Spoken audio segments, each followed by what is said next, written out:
Chatzima Tova. Just a few days ago, we commemorated the anniversary of the deadliest day for the Jewish people since the Holocaust. And as I stood with my fellow cantors, rabbis, and other leaders of the San Diego Jewish community, and we looked out at the thousands of people who were still viscerally hurting from the traumatic events of October 7th, I could not help but feel how similar this event was to the unveiling of a tombstone. At an unveiling, the moment of death and loss has passed by about a year. And so, instead of focusing on the person who has died, we shift our attention to ourselves and our relationships. How have we changed in the years since we lost so many? How has our relationship changed with God, with those in our community, our friends, and even ourselves? Yom Kippur is a time of introspection and renewal, and so I invite you to reflect on those questions as well. In the past year, has your relationship to God changed? How have your relationships with others changed? And I don't just mean person to person. How have you changed your relationship to your surroundings? Have you changed how you look inward and how you act on that reflection? In Hebrew, we refer to these relationships as ben adam lamakom, ben adam lechavero, and ben adam la'atzmo. Between a person and God, between one person and another, and between a person and themselves. These relationships come even more into focus on today, Yom Kippur. Ben Adam Lamakom, the relationship between a person and the divine, generally refers to the religious or ritual mitzvot or sacred obligations. The Mishnah teaches that the spiritual work we do on Yom Kippur helps atone for sins between each of us and our Creator. Ben Adam L'Chavero, the relationship between people, generally refers to ethical, moral, or social mitzvot that govern relationships between people. The Mishnah continues that Yom Kippur only works when we have done the work of asking for and offering forgiveness. Ben Adam L'Atzmo, the relationship between a person and themselves, generally refers to the thought processes that lead to personal character development. The cheshbon hanefesh we engage in on this sacred day, which is for ourselves and for ourselves alone.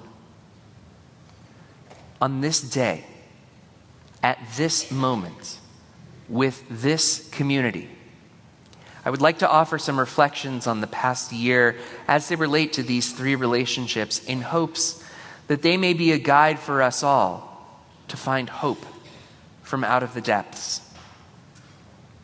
Throughout these High Holy Days, we have offered a phrase from Psalms as a textual grounding for this idea. Min hametzar karati ya, anani v'merchav ya. From the straits and constrictions I called out to God. God answered me with a wide expanse. Rabbi Navarez provided a beautiful teaching on this text on Rosh Hashanah, which I hope you heard. In our afternoon Haftarah, we have a similar sentiment from Jonah. We read in chapter 2 that after Jonah had been in the belly of the fish for 3 days and 3 nights, Jonah prayed to Adonai his God, saying, I called from my distress to Adonai, and God answered me. From the shadows of the Sheol, I shouted for help, and you surely heard my voice. Here, Jonah, like the psalmist, engages his relationship with God as a way of finding a way out of a seemingly hopeless situation. Of course, I know that many of you do not share the same faith or divine relationship of Jonah or the psalmist. I too wrestle with the notion of how God could have let 1,200 beautiful souls die, not to mention the countless innocents that have died in the past year. On October 7, 2023, Sarah and I were on our way to Iceland. During that week, we would step off the buses and marvel at the incredible beauty of God's natural creation. And then get back on the bus, doom scrolling through the immense pogrom of humanity's creation. Nearly every day since 10:7, I find these moments of juxtaposition and I wrestle with my relationship with God. However, I also see divinity in the response of the Jewish community. I see it in the man who stood by the airline flight counter with a credit card asking if people were going to Israel to serve in the IDF and just paying for their flight. I see it in how this community mobilized dozens of times throughout the year to offer much needed support to our friends in Sha'ar HaNegev. I see it in your tear-filled eyes when we sing Katonti, Ben Kodesh Lachol, or Kshehalev Bocheh. And so I invite you to engage in your own Cheshbon HaNefesh, soulful accounting. How has your relationship with the divine, however you understand it, changed in this past year? Perhaps this year has driven you further away, or maybe it has inspired you to draw closer. Either way, consider. Has it worked? Is your soul more at peace? If not, perhaps it's time to try something different.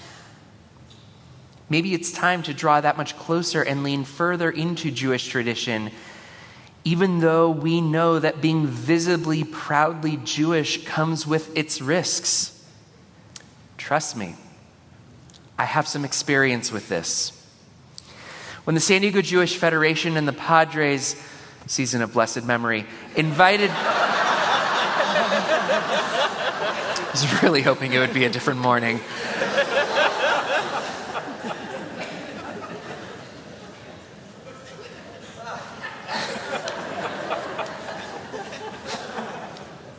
You did your best, Josh. When the San Diego Jewish Federation and the Padres invited me to sing the national anthem at Jewish Heritage Day, I was very intentional to wear a kippah and to be introduced as Rabbi Cantor. I knew that being visibly, proudly Jewish could have led people to jeer, to yell, to protest in some way. Trust me, the thoughts of what could have happened ran through my mind. But instead of words of challenge, many of you reached out and offered words of pride that I was publicly affirming my Jewish American identity. Some years ago, my mother-in-law gifted me a book of Yiddish songs. The book included the usual songs that you would expect: Almonds and Raisins, Cheery Bim, Cheery Bomb. But there was one that made me laugh out loud when I read the title. It's Hard to Be a Jew. I think I mostly laughed because of how incredibly honest the title is. But I also know that that song could have been written in the past year. The challenges facing Jewish students on college campuses are well documented. But it is the circumstances in other public arenas that concern me even more. It's the fear behind someone asking, "Is that Middle Eastern restaurant an okay one for us to visit?" Or the hurt caused when one of our students loses a close friend because she is Jewish and her friend is Arab. Or the intimidation of graffiti throughout public places around town, from a school basketball court to Balboa Park. The radical normalization of anti-Israel sentiment and outright antisemitism is meant to inspire fear, meant to repeat the idea that we should give up, meant to convince us that we are no longer welcome to be in relationship with others. Misinformation is rampant and is too easily consumed by those who will repeat it even more easily. And each of us has likely been hurt through actions and words, however well-intentioned. Calling for a ceasefire is easy when all you see on the news is how Israel's targeted missiles have killed thousands of innocent people Hamas uses as human shields.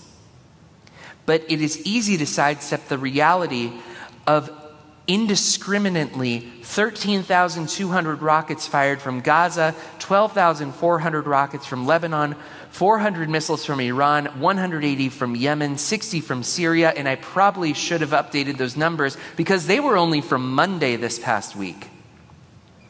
Ceasefire means these actors too, right? It's easy to chant from the river to the sea, Palestine will be free. And it's even easier to sidestep the reality that the chant in Arabic is far more racist. From the river to the sea, Palestine will be Arab. I'm not just hearing this in random posts on social media or from people I can blow off and say, they don't know what they're talking about. I'm hearing it from interfaith colleagues who, again, with good intentions, sign on to one-sided ceasefire petitions that don't even acknowledge Israeli death and suffering. I see it in the Kristallnacht-style moments of intimidation at public restaurants and other Jewish-owned businesses. And I see it, and I even see how this terrorizing culture affects our amazing security guards. Shortly after October 7th, I walked down the stairs into the parking lot, and Roman stopped me. Going home, Rabbi? No, not yet. Just going to get a sandwich. Alone? Yeah. Are you sure? Should I go with you? Thank you, but I think I'll be okay. Hang on a sec, he says as he goes to the guard shack, returning with a slip of paper. Okay, but in case you need something, call the guard's cell phone number and we'll be there right away. Since then, fortunately, things have calmed down. Roman doesn't give me as much of a hard time when I go to get a sandwich anymore. But these feelings of unease continue to fester in how we relate to the world around us. Earlier this week, one of our congregants, Rachel Wegner, shared her frustration in feeling isolated. Do I even have a story to tell anymore, she wrote. I have not experienced the firsthand trauma of war or of loss. I have not lost tens of thousands of lives in my community. I am not an innocent civilian caught in the crossfire of evil. And then I remember, I believe it is our stories that bring us together and that lift us up from out of the depths. I believe it is our stories that guide us to peace. My story has to matter, right? Yes, your story matters. Our task in the year ahead is figuring out how to navigate our relationships with these new lenses of perspective. Which relationships are a lost cause that we can surrender? Which relationships are worth the effort? Which relationships need tikkun, teshuvah, and chesed, repair, reconciliation, and respectful compassion? And while I get that the silence from some can be deafening, trust me, I have felt it as well. I encourage you to focus on the friends who have shown up. This cheshbon is not limited to the interpersonal relationships. Consider how our relationships to organizations have changed during this past year. On one hand, there are certain relationships which became fraught and more tenuous over the past year. Whether you lean left, right, or center, there probably was an organization that made a public statement about the situation in Israel which made you feel uneasy and caused you to rethink your relationship with that organization in a negative way. On the other hand, some of our relationships got that much stronger. Although we had a close relationship with our sister city, Sha'ar HaNegev, before October 7th, the outsized impact on Sha'ar HaNegev has led to an even closer connection. Although we had a good relationship with the San Diego Jewish Federation, under Heidi Gentwerk's leadership, the San Diego Jewish community has never felt closer. And then there's the relationship with ourselves, Ben Adam la'atzmo. In speaking with many of you in many different settings, one thing is clear. We have experienced a second-hand trauma equivalent to a first-hand loss. You have shared stories of walking into benign spaces and noticing where the exits are in case something horrific happens. You have shared stories of losing sleep thinking about the hostages. And you have shared stories of feeling guilty for forgetting to think about the hostages. You have shared your experiences visiting the Nova Festival exhibit and memorial in New York or LA. You have traveled to Israel, you have walked the exhibits at the JCC, and you have borne witness and shared countless stories. There is something that draws us to these memorials and moments where, in a way, we relive the experience through storytelling. As I was reflecting on how we have engaged with October 7th since that horrific day, I noticed a parallel to the development of rituals throughout our Jewish calendar. One of the hallmarks of Jewish ritual is the reenactment of an experience through storytelling, to remind ourselves of our journey, our collective trauma, and the hope that we have maintained throughout the millennia. We do this at our Passover Seders, where we do this when we recreate the miraculous Hanukkah lights, and we even do this today. Yom Kippur can be seen as a rehearsal for our own death, which is why we wear white and don't eat. We do this as a way of processing our trauma. I share all of this as a reminder that you are not alone. Our hearts break together. And just as importantly, self-compassion and forgiveness are essential steps in the process of healing. We know that navigating loss and grief is not a linear process. Yet our Jewish tradition provides tools to help us. As Rabbi Ackerman Hirsch noted on Erev Rosh Hashanah, it's often helpful to merely name our feelings. Jonah and the psalmist remind us that from a narrow, constricted, dark place, we can call and cry out through the frames of our relationships with God, others, and ourselves. The blessing of this community is that none of us are alone in our struggle. And each of us, your clergy, your staff, your lay leaders, your Chavarah members, your friends, your family, we are all here to provide comfort and strength. Yesterday, I watched Heidi's powerful speech at the Shar HaNegev commemoration, and again, I had feelings of attending an unveiling. Seeing the faces of the Cherry family, whom we hosted just a few months ago, seeing the Shar HaNegev community, and imagining what our future trips to Israel will look and feel like has given me hope that there will be a tomorrow. It's just going to look very different than October 6, 2023. None of us could have imagined how this Yom Kippur would feel at this point last year. And none of us can predict how next Yom Kippur will feel. Yet our rituals offer us a way to reflect on our relationships. Ben Adam l'makom, Ben Adam l'chavero, Ben Adam l'Atzmo. So that whatever losses we experience in the year ahead, we can find hope from the depths of despair. Wishing each of us chazak ve'ematz, strength and courage, so that we may be sealed for goodness. Chatima tova.